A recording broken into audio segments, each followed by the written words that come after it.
na ri ri ri na na na ra na ta ra na na ta ga na na na na na ra na na ra ra ra na ra na na ra na na ta ri na na ra na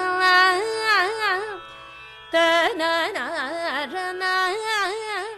Hello and welcome back to Raaga Rasika. This is a podcast program that explores the world of Carnatic music.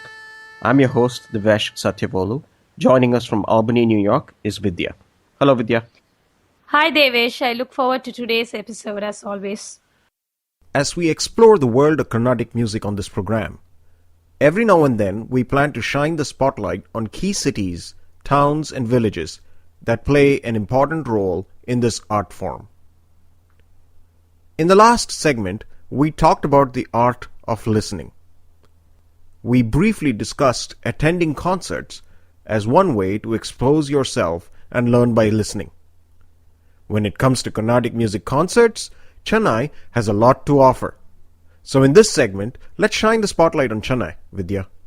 Chennai is a great place for people who are interested in South Indian classical arts because there's just so much activity going on throughout the year, and it culminates with the world famous December Music Festival in Chennai, where about 2,000 concerts and dance performances and lectures happen in a 15-day time frame all over the city. For those of you who are interested in traveling to Madras or Chennai, it's around 3 hours or so flight from the capital, New Delhi.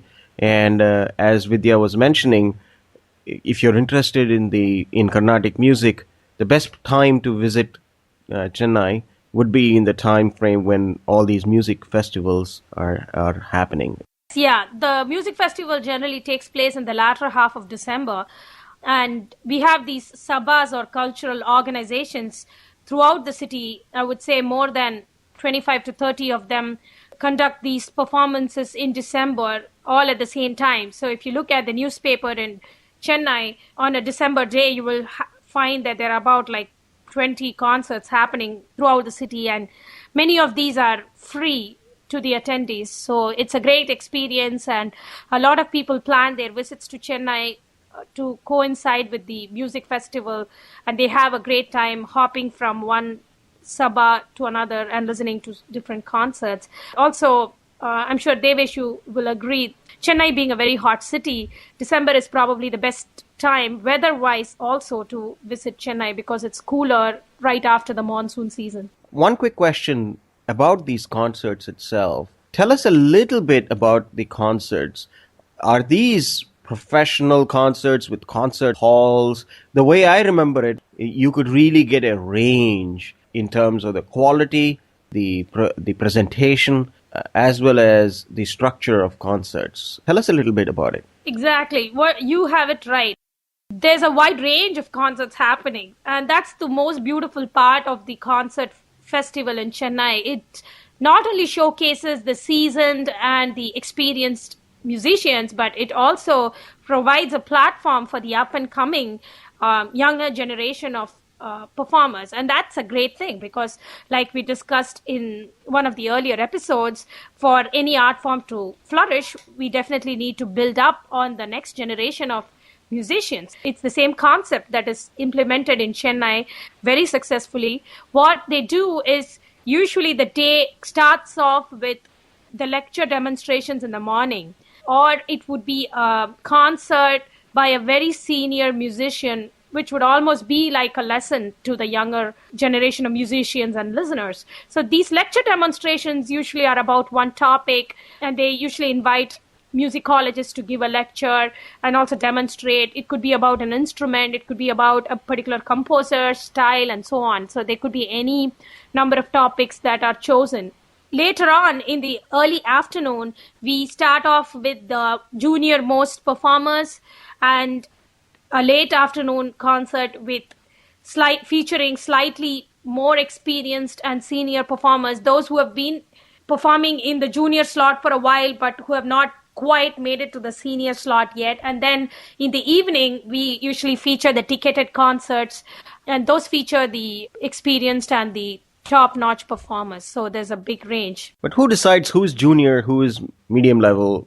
And of course, clearly everybody knows who is senior or advanced. But most interestingly, the junior versus medium level, who decides that? It's very subjective, The way it happens is generally you send your bio to the organizers. Like every Sabha or cultural organization has its governing body, a cultural committee. And typically in the months of July and August, they invite applications from budding performers, and they go through the applications based on, your experience and background. They kind of decide. If you've been performing in the junior most slot for like 2 or 3 years, you're kind of evaluated, and based on how you've been performing, you're kind of promoted to the next slot if they feel that you're ready for it. But it's highly subjective, I should say. So people are watching your performance and they're observing, and then the council makes decisions accordingly. Are there auditions where people get selected? I would say auditions are not so common. Sometimes the aspirants choose to send a CD or some recording of a past performance, but typically I haven't heard of live auditions for these performances, because it's difficult to audition a concert because there's so much of extempore performance happening, and you can't really judge a person in 5 or 10 minutes of auditioning when it comes to a Carnatic music performance. So typically people sometimes include a CD of a past concert so that the governing committee of the Sabha can listen to it and form an opinion. So there you go. That's a quick overview of Chennai. I highly encourage all of you to visit Chennai once and experience the Carnatic music season at its best. If you cannot make it to Chennai, that's fine. In the age of the internet, you're just one internet search away from listening to songs online. Either way, happy listening. We hope you enjoyed this segment on Chennai. If you did, please write to us and let us know. You can reach us at www.raagarasika.com. That's RAAGARASIKA.com. To learn more about Vidya, visit her online at www.vidyasubramanian.com. See you next time.